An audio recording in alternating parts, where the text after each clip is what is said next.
Artinya kita ketika sibuk membangun rumah itu kelihatannya jadi puncak angan-angan. Pas bangun rumah itu terpikir terus, tapi yang dipikirkan utama sembahyang kada pernah lepas. Orang jadi direktur ini, direktur itu, kelihatannya sibuk di situ aja sih Den. Mudahan jangan sibuk di itu. Itu bahagian kecil daripada bagian kehidupan kita. Yang besar adalah sembahyang kita. Di Quran apa? Disebutkan itu ganal.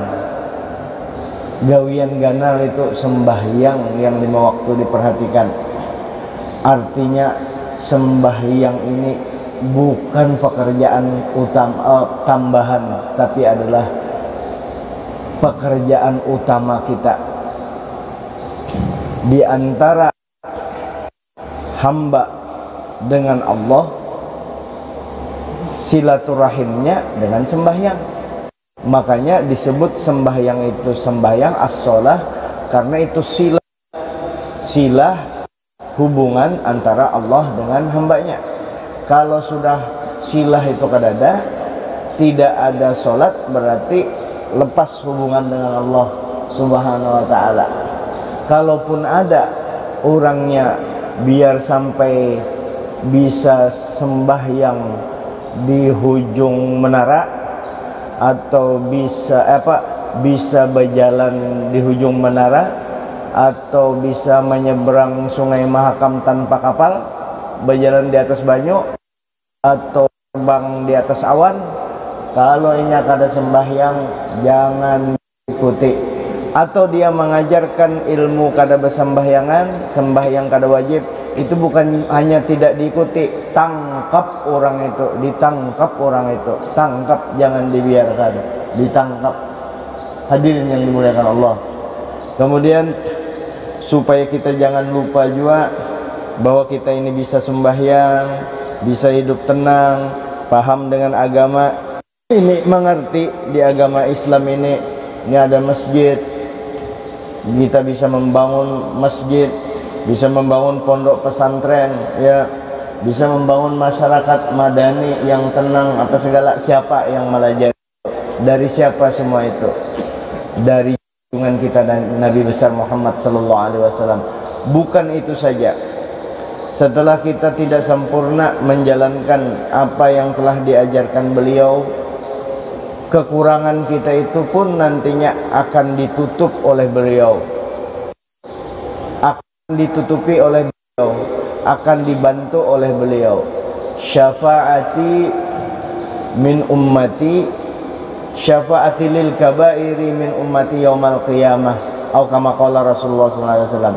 Kena nanti di akhirat aku akan bantu umatku yang dosa-dosanya ganal, kena dibantu Nabi. Oleh karena itu jangan lupa kita dengan Nabi. Selalu ini juga termasuk puncak dari angan-angan kita. Puncak dari angan-angan kita selalu mengenang Nabi. Selalu mengenang Nabi, bukan hanya mengenang lalu mulut kita tergerak untuk menyebut salawat kepada junjungan kita Nabi besar Muhammad sallallahu alaihi wasallam. Di dalam satu keterangan, kita ibadah seumur hidup. Ibadah ini benar nih, mulai umur balik sampai mati beribadah terus. Ada di antara ibadah kita tuh jutaan salawat, kita membaca salawat. Kita membaca salawat, ada ibadah kita seumur hidup. Terus ada salawat tersendiri, salawat banyak salawat kita, cuma dihitung, dikeluarkan dari sekian banyak salawat kita itu, mau ditimbang dengan ibadah kita seumur hidup. Nih ibadah kita seumur hidup, ya, ditimbang dengan salawat kita sekali aja seumur hidup. Sembahyang kita seumur hidup ditimbang dengan salawat kita kepada Nabi 1 kali, lebih berat salawat kita pada ibadah kita seumur hidup. Kenapa? Karena ibadah salawat ini ibadah sholawat ini itu pemberian balasannya langsung dinilai oleh Allah Subhanahu wa taala, langsung diberi oleh Allah taala. Allah taala membalas satu salawat saja. Satu salawat ini pun Allah taala membalas 10. Kadusah Allah taala membalas 10. Satu rahmat aja diberi Allah taala sudah mengalahkan semua itu. Kalau ibadah kita itu berhubungan dengan keluasan waktu, kesempatan untuk ibadah, tapi untuk salawat ini mengikut Allah Ta'ala akan memberikan pahala hak Allah Ta'ala, hak rububiyah Allah Ta'ala yang diberikan kepada Allah, kepada hambanya. Kenapa? Dia berselawat kepada Nabi. Kenapa? Karena selawat ini memang luar biasa. Allah Ta'ala sendiri yang menciptakan Nabi, beliau mengagungkan Nabi, berselawat kepada Nabi. Karenanya mari kita berselawat kepada Nabi kita. Selawat kamilah sekali dulu, sekali barang. Sisanya di manakah? Di rumahkah dibaca? Innallaha malaikatahu yusholluna 'alan nabi ya ayyuhalladzina amanu shallu 'alaihi wa sallimu taslima. Allahumma shalli salatan kamilatan wa sallim salaman taman 'ala sayyidina Muhammadin alladzi tanhallu bihil 'uqad wa tanfariju bihil qurab wa tuqda bihil hawaij wa tunalu bihil raghaib wa husnul khawatim wa yustasqal ghamamu bi wajhil karim wa 'ala alihi wa sahbihi fi kulli lamhatin wa nafasin bi'adadi kulli ma'lumin lak. Terima kasih. Kita sudah tadi bersama-sama niat iktikaf. Aku niat iktikaf karena Allah Ta'ala. Paling singkat, mau panjang silahkan. Qala al-muallif rahimahullah ta'ala wa nafa'ana bihi wa bi'ulumi fid darin amin.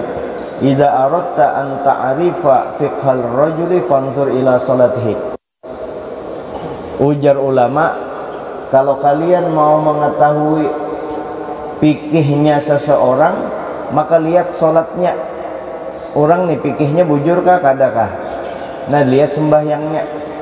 Fa in ahsana salatahu, amun sembahyangnya bagus, falidzalika alamatun ala annahu faqihun. Itu tanda bahwa dia paham di fikih. Kalau sembahyangnya bujur. Kalau sembahyangnya bujur, paham di fikih. Anu jar gerakannya bagus pas benar. Sembahyang bukan hanya gerakan, bacaan dilihat juga, Fatihahnya koi ditogi ki ipap anu magburu baca Fatihah aja nah itiwi anu ogi tak itiwi anu belajar. Kalau kita orang Bugis, misalnya orang Bugis kan biasa membaca, minta maaf saya tidak manut kelompok tertentu ini supaya jangan diikuti kebiasaan lidah kita ya. Umumnya kalau zal dijadikannya sin, asan maghrib, asan subuh, azan, itu huruf zal di ujung lidah, disentuhkan di langit-langit atas sebelah kiri. Ladzidu tanya sasisu, itu kalau sasisu asanna sinu, sin. Jadi siratal ladzi, jangan siratal lasi atau siratal lazi, ada za itu. Siratal laji itu jim. Nah, ini perlu semua. Nah, kalau nak melihat fikihnya orang itu tanda bahwanya fakih, sembahyangnya bujur, bacaan dibaiki. Nah, bisa kok diusahakan. Kalau memang sudah kada kawa lagi, itu ngarannya ojor, panjar, uzur. Itu memang dimaafkan, memang kada kawa. Idza dhaqa ittasa. Kalau kita sudah sempit, sulit, ayo silahkan, kada apa-apa lagi, biar kamu membaca Allah kada kawa lagi, muntungnya sudah. Siro alhamdulillah rabbil alamin, kan ada ngalamin ini kada tahan lagi, kada bisa sih dan sudah cocok benar, ram benar tuh. Walihada yang bagi lil insani, oleh karena itu seharusnya bagi manusia, bagi orang-orang ayyakuna faqihan, jangan kada bisa di fikih, khususan di ahkamis sholah, khususnya teristimewa dia mengerti di masalah-masalah sembahyang.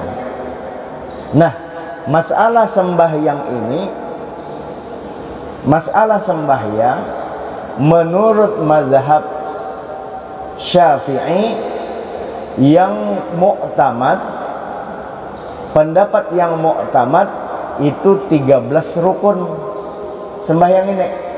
Ada 13 rukun. Aku jar 4 sembahyang mengikut Quran hadis, kada ikut mazhab Syafi'i, silahkan ikut. Aku jar belajar sembahyang langsung ke Al-Quran Al-Hadis, silahkan sampean ikut ke Al-Quran Al-Hadis. Siapa di sini yang mengaku sembahyang langsung ke Al-Quran Al-Hadis, melihat di Al-Quran Hadis tidak ikut mazhab Syafi'i? Maju sini orangnya. Sebiji aja kita suruh takun baca Quran, bujur ke baca. Amun kalau bisa baca Quran, datang mana bisa mengikut ke Al-Quran dan Al-Hadis? Coba otak dijalanakan. Berarti kan pendusta. Di mana membaca Quran aja kada bisa, bisa membaca Quran, menterjemahkan pulang, bisa menterjemahkan, menggali hukumnya kayak apa?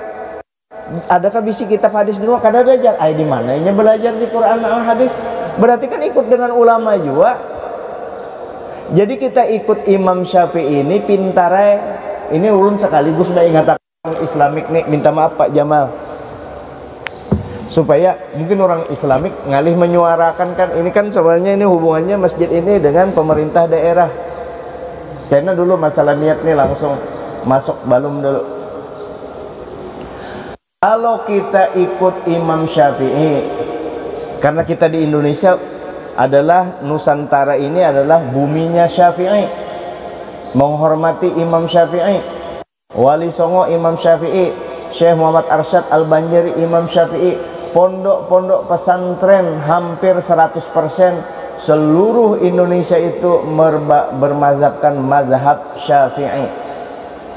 Tapi mazhab yang lain, Hanafi, Maliki, Hambali itu tetap dipakai juga. Cuma yang dominan mazhab Syafi'i, hampir 100% juga mazhab Syafi'i dipakai di Indonesia ini prakteknya. Nah, kita ikut mazhab Syafi'i. Ini mazhab sudah 1444, berarti sudah 1240 tahun ini mazhab. Mazhab ini kita ikut Imam Syafi'i. Kenapa kita ikut Imam Syafi'i? Apakah kita mengikut Imam Syafi'i itu tidak ikut Al-Quran Al-Hadis? Ikut dengan Al-Quran Al-Hadis. Karena kita kada paham di Al-Quran dan Al-Hadis, ikutlah dengan ulama yang bersih, ulama yang cerdas, ulama yang brilian. Pak Karno tuh brilian, kalau tuh cerdas 100 kali Pak Karno lebih cerdas Imam Syafi'i. Saking cerdasnya tuh Pak Karno, lebih cerdas Imam Syafi'i. Keturunannya juga Imam Syafi'i. Abbasidin tuh orang bersih.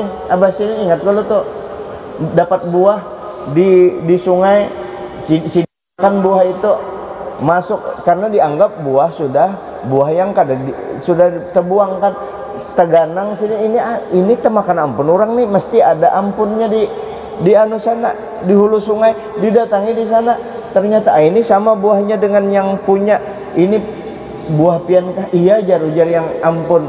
Ini ulun tamakan minta redo dunia akhirat, ujar ampunnya aku kada mori, aku kada maredoi sebelum ikam ikut apa ujarku. Ujar abahnya Imam Syafi'i, Muhammad Idris Abbasidin, ujar Abbasidin, ayo apapun yang pian pinta, ikam kada kuredo sebelum ikam mengawini anakku, menjadikan anakku istri. Anakku itu buta, lumpuh, kada bisa berjalan, bisu orangnya, maulah kawin ikam, mau nikah demi supaya jangan sampai tamakan anggit orang. Itu pun makan kan kada sengaja dapat di aliran sungai. Dikawinkanlah setelah dilihati buta ternyata kada buta, orangnya menutup mata, bebinian itu menjaga kebersihannya. Mamanya Imam Syafi'i itu kada buta, mama sini buta dalam makna kada menggunakan mata pada yang haram, lumpuh, kada bisa berjalan, itu kada pernah berjalan kecuali penting ya, tuli, kada pernah memperdengarkan telinganya kepada hal-hal yang dilarang Allah Ta'ala. Artinya bebiniannya cantik aja mama Imam Syafi'i itu, cuma orangnya solehah, abah solehah, mama soleh, pantas calon mintuha. Imam Syafi'i itu memaksa benar kawin supaya kawin dapat orang yang soleh. Akhirnya lahirlah Imam Syafi'i. Dan Imam Syafi'i itu cerdas. Sejak kecil ditempatkan di kampung oleh ibunya, di kampung itu bahasa Arab yang bagus, orang bahasa Arab yang teratur. Di situ Imam Syafi'i ditempatkan. Dan Imam Syafi'i belajar di beberapa negara. Sidin sebelum belajar kitab Muwatta Imam Malik, belum belajar sudah hafal sempurna beliau. Beliau apa yang dibaca langsung hafal. Makanya beliau kalau membaca kitab nangka ini, di sebelah kiri ini ditutup sidin, di sebelah kiri, di kanan dibaca. Kalau terlihat bisa langsung hafal juga. Itu kecerdasan Imam Syafi'i. Lahir batin 7 tahun umur sudah hafal Quran, 13 tahun sudah duduk kayak ini. Nah, minta maaf ulun di atas inilah karena panitia menyediakan sebab ada imam besar, ada ketua MUI, ada Pak Jamaluddin, minta ampun maaf di atas ini. Di Mekah duduk kayak ini sini berfatwa sudah Imam Syafi'i. Itu yang kita ikuti muhai. Itu yang kita ikuti. Mereka paham, beliau tuh paham benar di Al-Qur'an. Mengajarkan pertama ilmu usul fikih, cara menggali tentang fikih dari Al-Quran dan hadis itu Imam Syafi'i. Itu yang kita ikuti, itu yang kita ikuti. Imam Syafi'i kita ikuti. Makanya begini, ahlu sunnah wal jamaah itu termasuk yang memegang ahlu sunnah wal jamaah. Ahlu sunnah wal jamaah untuk fikih 4 yang dipakai: Imam Hanafi, Imam Malik, Imam Syafi'i, Imam Ahmad bin Hambal. Karena ini musaqqal, mu'tabarah, kawak dipertanggungjawabkan. Mereka ini semua ikut ke Al-Quran dan Al-Hadis, pakai ijtihad mereka. 4 ya. Untuk tasawuf rujukan kita Junaidi, Al-Baghdadi, Imam Ghazali. Untuk tauhidnya Abu Hasan Al-Asy'ari dengan Al-Maturidi. Itu yang kita ikuti, ahlu sunnah wal jamaah. Itu yang kita ikuti. Dan ciri khas untuk fikih sudah paham kita. Ini 4 mazhab, bukan masing-masing. Imam Syafi'i, Imam Hanafi bikin kelompok mazhab Hanafi, Maliki bikin kelompok mazhab Maliki, Imam Malik imamnya mazhab Maliki, Malikiyah, terus Syafi'iyah ada kelompok. Itu bukan bentukan Imam Syafi'i, itu ulama-ulama yang sewarna pemikirannya dengan Imam Syafi'i, ikut Imam Syafi'i ketika itu. Dan ini 4 mazhab di ahlu sunnah wal jamaah yang ngarannya, yang namanya perbedaan itu sangat dimaklumi. Ini yang di anu bujur-bujur, yang ngarannya perbedaan itu sangat dimaklumi. Berbeda. Ada yang berkunut, ada yang kada, ada yang berbismillah, ada yang kada Fatihah. Itu masing-masing mazhab ada tempat rujukannya. Man ijtahada fa asaba falau ajrani wa man ijtahada fa akhta falau ajrun wahid. Siapa yang beristihad bujur dapat 2, yang beristihad tersalah dapat 1. Siapa yang beristihad ini? Ulama yang mempunyai perlengkapan ilmu untuk menggali Al-Quran dan Al-Hadis. Imam Syafi'i memang pernah berpandir. Nah, ini orang anti mazhab dipakainya, ditabasakannya pendapat Imam Syafi'i. Ujar Imam Syafi'i, jangan ikut pendapatku, langsung aja ke Al-Quran, Al-Hadis. Itu pendapat. Nah, ini kan Imam Syafi'i jar kada menyuruh mengikut mazhabnya, kada menyuruh mengikuti pendapatnya. Imam Syafi'i itu memangnya bungul kasih dan menyuruh kita. Itu yang disuruh sidin Imam Syafi'i, itu yang disuruh sidin jangan ikut beliau adalah orang yang memiliki kecerdasan, pemahaman, hati yang bagus, yang mendalam. Jangan mengambil pendapatku. Ikam seorang menggali di Al-Quran hadis supaya khazanah Islam ini, ilmu Islam ini berkembang. Adapun kita orang awam wajib bermazhab, wajib. Kenapa kita kada paham di Al-Quran dan hadis? Bagi kita yang kada bisa mengendarai pesawat, wajib ikut pilot. Apalagi Quran dan hadis, itu yang kita ikuti mazhab. Nah, ngarannya mazhab ini antara mazhab berbeda itu ya, berbeda ya. Ada yang berkunut di sini kada berbeda, kada menyalahkan tuh. Imam Syafi'i sidin bahkan kunut adalah sunat abad. Sidin ketika sembahyang di salah satu masjid, sidin kada berkunut. Kenapa? Sidin tahu di masjid itu bermazhab Hanafi. Hanafi kada bermazhab, kada berkunut. Imam Malik kada berkunut. Kada berkunut sidin. Nah, karena menghormati kayak itu. Karena perbedaan ikhtilafu ummati rahmah. Nah, yang perbedaan hanya ulun nih akan mengingatkan ke ke panitia masjid nih. Nah, perbedaan ini jangan sampai jadi tafarruq, ikhtilaf boleh. Malah perbedaan itu disampaikan di masjid karena ada masjid tertentu, jangan dibawa perbedaan dalam masjid. Itu justru dibawa supaya orang lapang dada, supaya tahu ini pilihan. Mazhab kita 4, yang kada boleh itu tafarruq, perpecahan di dalam masjid dibawa. Nah, tafarruq kada boleh. Tafarruq. Siapa yang ketujuh tafarruq itu? Siapa yang ketujuh tafarruq? Wahabi yang ketujuh tafarruq. Minta maaf aja, Bang.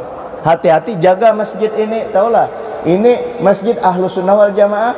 Ikam kalau ingat pesan Pak Rusli waktu itu, Kiai Mujtaba Ismail, ulun dengan Kiai Pak Rusli. Ini kalau ada masjid hilang sandal itu orang Ahlus Sunnah biasanya nyuntan, bubuan NU yang nyuntan. Tapi itu kalau bubuan Ahlus Sunnah masuk masjid, sandal hilang. Tapi kalau bubuan Wahabi masuk masjid, masjid ikam diambilnya. Hati-hati, jangan dianggap remeh. Masjid raya tuh mulai di otak-otak. Untung ada kuburan Kiai Abdullah Marisi, Kiai Abdul Rashid, Kiai Ja'far Sabran. Bila jar guru itu jar maka jar masalah niat. Kenapa itu? Ini kita orang Ahlus Sunnah wal Jamaah. Anu urid wa anta turid wallahu fa'alul lima yurid. Ikam buan Wahabi ka boleh, amang buan Wahabi silakan aja boleh, amang kada apa-apa, mah nak bakami aja. Ini buan Wahabi ini kayak itu memang hati-hati. Bukan diberantas kada pang kita mah perbedaan aja je kalau nak beberangkang sembahyang anak apa. Ini perbedaan kada apa-apa. Cuma bubuan Wahabi ini amun kada sama lawaninnya. Kalau kada sama kafir, ya. Kafir, khurafat, bid'ah, yang paling fatal bunuh. Dibunuh kita, halal darah kita. Itu kitab utama bubuan Wahabi. Dijaga. Ini kan kada kayak ini kayak apa? Siapa yang menyuarakan lagi? Masalah niat digana. Kalau masalah niat kena bahasa amunnya kada sampat. Ada aja kena yang pas subuh lagi berhalangan hadir aja undang masalah niat. Ini kada diniatakan nih lah. Kada diniatakan, dijagai masjid kita ini. Akhirnya kita kada kawa sembahyangan kita nang kaya betantangan ngalih. Wahabi itu tahun 1700-an aja, 300 tahunan aja.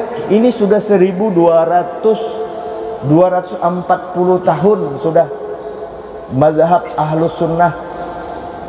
Kalau Ahlus Sunnah wal Jamaahnya lebih.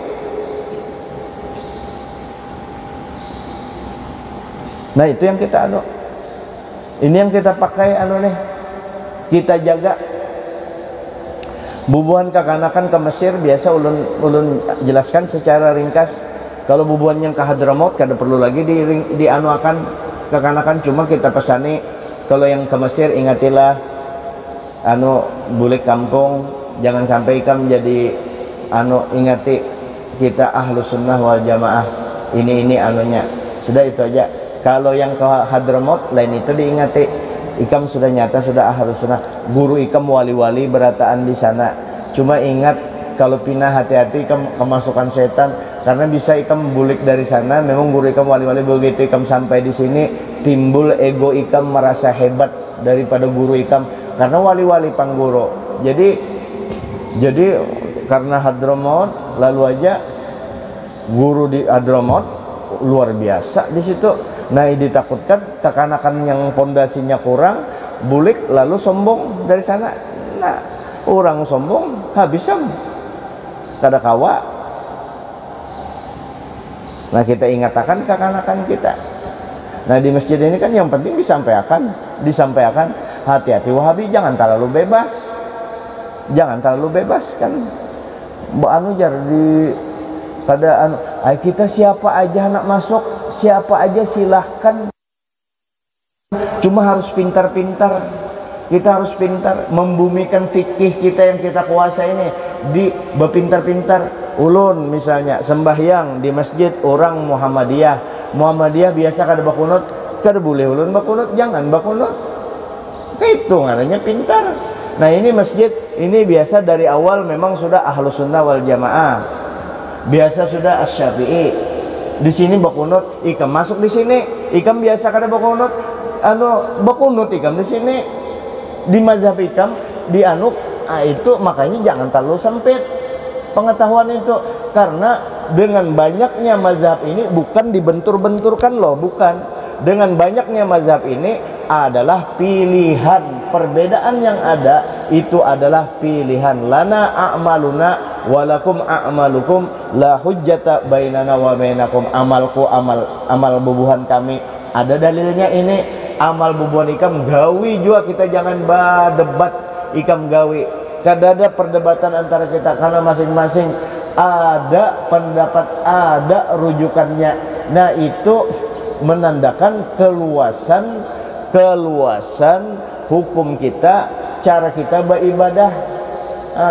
Wudu ada yang bepadah batal bersentuhan dengan bebinian, ada yang kada batal. Ayo silahkan, masing-masing ada pendapatnya, jangan ditabrakakan. Yang biasa menabrakakan itu bubuhan Wahabi. Coba sampean periksa penanggulangan awal teroris ya, dini ya, menjaga supaya teroris diinventarisir beberapa kelompok-kelompok, termasuk bibit temukan ini dari bin ini, termasuk bibit untuk jadi teroris itu dari bubuhan Wahabi. Minta maaf aja, Wahabi ini emang kada dikarasi, kena pian akhirnya hibak masjid ini habis, kada kawa lagi. Pian kada boleh berziarah lagi, bisa-bisa kuburan kayak Fahrudin itu suruhnya bongkar, bujur tuh lillahi ta'ala, suruhnya bongkar namanya dikuasainya. Untung jarang ada bubuhannya di sini. Dulunya Wahabi kada wani lagi, gantinya Salafi ketahuan apakah tuh lagi digantinya bubuhannya itu. Jangan takutan lah orang Islamik ini, masjid masjid negara kadusa lagi di Kiau Haji Jamal di ceramah maani orang memperkaru suasana, kada memperbaiki umat ahlu sunnah wal jamaah ini, nah supaya jangan pian namun kada buat apa terlalu moderat tapi beres anunya, ibadahnya kada tapi pas, ibadah kita ikuti, kita orang ahlu sunnah wal jamaah. Bahwa itu NU jar Haji Jamal, mana ada kita kita organisasi harus lapang dada. Lapang dada kita, lapang dada.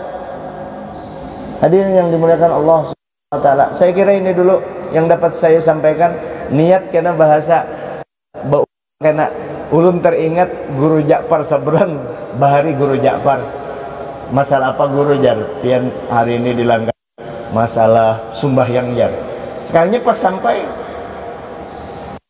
lain itu di bawah yang lain ujar sidin, aku Tuhan juga yang mengkadarakan rencana yang itu pang, cuma nah kayak itu jauh rencana ini pas, padahal masalah fikih sudah. Nah mudah-mudahan pada kesempatan kita bisa bertemu lagi spesial membahas masalah niat.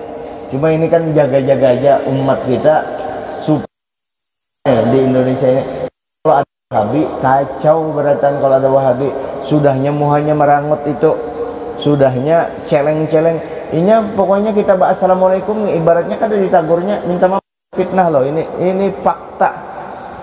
Apa? Karena kita dianggap orang kafir, jadinya kada mau ano.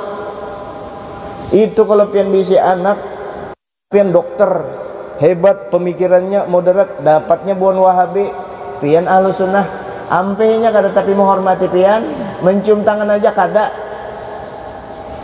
Ulun pak praktekan kah? Melotabe kita takonkan al-adah muhkamah, adat itu diperhitungkan jadi hukum. Adat kita di Indonesia kalau berjalan pelem, kalau berjalan. Nah, kalau berjalan di hadapan orang tua permisi kayak ini nah. Di hadapan orang tua bertunduk kepala. Nah, kayak itu ya. Kalau mencium bid'ah ujarnya, mencium tangan orang tua aja bid'ah. Belum lagi mencium batis. Bid'ah ujar bubuhannya. Itulah diumpati. Mau berkembang mazhab seperti itu. Yang bubuhan Arab juga sudah enak mauk, sudah bubuhan pemerintah Arab itu dengan bubuhan Wahabi ini. Nah, melotabe adat lain memang di Arab juga kita jangan jopang tersinggung. Begitu kita duduk bubuhan Arab tuh kan kepala kita dipingkutinya hanyarnya nang kayak raksasa tuh lewat bangsat banar. Padahal itu bangsat banar ujar kita. Padahal itu adat bubuhannya di sana. Kada apa-apa, amun kita tahu maklum aja. Tapi adat di Indonesia batunduk itu ngarannya adab sopan. Mana dalilnya? Dalilnya hadis Nabi secara umum. Ini dianggap baik di Indonesia. Nah, kalau dianggap baik berarti etika yang berulang kali dilakukan ngarannya adat, itu akhlak. Orang yang paling bagus di sisi Allah adalah orang yang paling akhlaknya paling bagus di antara kalian. Itu ngarannya ba'akhlak, bapermisi. Nah, melotabe bid'ah ujarnya. Ikam sembahyang di Masjid Nabawi itu bid'ah karena ada kuburan Nabi. Apalagi kurang ajarnya. Nabi itu kadang memberi manfaat lagi biar sampai mati. Nabi itu sama aja dengan aku. Nah, pas saja sudah kafir. Pas saja sudah Allah Ta'ala memuliakan Nabi. Jadi itu cirinya Wahabi. Katuju mempercah orang, Nabi dianggapnya remeh, dan dia tidak, ini yang saya anukan fakta semuanya, dan dia tidak ragu-ragu untuk menyebut gurunya itu bungol atau gila kalau tidak sama pendapat dengan dirinya sendiri. Ciri Wahabi. Makanya hati-hati masjid. Tapi alhamdulillah Islamik ini kan selama Pak Jamal, Pak Awang itu kan orang-orang yang bano. Kalau pindah dimasuki nya kan ada aja bubuhan di masjid ini karena yang otaknya liberal. Nah, yang itu perlu diingatkan. Ingatlah, ikam ingat jangan terlalu bebas di situ. Kita jaga, dan jangan juga terlalu tradisionalis benar. Kada mau menerima perkembangan. Ya, kita maju juga, moderat juga. Saya kira ini minta maaf, minta reda khususnya kepada tetua kita beratan, dan minta maaf masalah niat kada jadi lah. Undang ya awas lah, kada mau undang lagi yang pas ada kesempatan gara-gara ini jar kadosa jar kena Islamik jar orang radikal datang. Mana radikal? Adakah kita melajari melawani pemerintah? Adakah kita memusuhi gubernur? Ada. Kita baik-baik aja. Pak Isran tuh rancak bari duit. Terakhirnya aja kada bari duit, jarang bertamuan. Kemana ke Pak Isran itu? Gubernur kena ini kena ujar sidin. Kenanya kada ketemu kan? Mudahan ketemu bari duit bagus. Kada ada makni polisi nengkaya apa. Adalah kita menyembati polisi sana walaupun sambo macam-macam, kita kada mau apa-apa ya. Tentara bagus saja. Yang kita ini yang maulah kasosuban di dalam daging ya Wahabi ini dirusaknya benar. diganggunya benar umat kita. Kayak ini aja sudah terakhir penutup. Nabi dulu harisun alaikum bil mu'minina raufur rahim. Harisun itu apa? Harisun itu Nabi ingin sekali umat semuanya itu beriman, hendak benar beriman. Lalu sidin berupaya dalam sekejap 20 relatif waktu yang relatif singkat, dalam kurang lebih 23 tahun Jazirah Arab kawa diislamakan sidin beratan dengan perang darah dan macam-macam lah harta. Banyak syuhada kita yang meninggal karena supaya mentauhidkan orang, supaya orang beriman kepada Allah. Datang bubuan Wahabi, Nabi setengah mati mengislamkan, inya bahimat jua mengkafirkan orang Islam. Bid'ah tuh gawiannya bid'ah. Nabi kada pernah melakukan pentakbiran itu. Inya gawiannya selalu membid'ahkan orang. Nah itu dalilnya sebija aja, kullu bid'atin dolalah. Itu tandanya picik benar otaknya. Minta maaf ya. Ya, ini gini ulun kada jamin selamat bulik nih, tapi ulun ada aja Allah Ta'ala menjaga. Buan Wahabi ini pokoknya hati-hati jar itu kita jaga jar. Kita kada bapak, kita ada juga ilmu kesaktian ini, hati-hatilah Martapura ada juga ikan mentul senjata amun menghantam kita ini, mentul mulai jauh bang, memparak bahaya juga, buka juga kita. Ini dulu minta ampun maaf, minta redho, kita jaga masjid kita jaga lingkungan kita jaga keluarga kita dari bubuhan Wahabi ini ya. Hadanallahu ikum jama'in, wallahu muwaffiq ila aqwamit thoriq. Assalamualaikum warahmatullahi wabarakatuh. Al-Fatihah. A'udzubillahi minasyaitonir rajim. Bismillahirrahmanirrahim. Rabbil alamin arrahmanir rahim maliki yaumiddin iyyaka na'budu wa iyyaka nasta'in ihdinas siratal mustaqim siratal ladzina an'amta 'alaihim ghairil maghdubi 'alaihim waladdallin. Amin.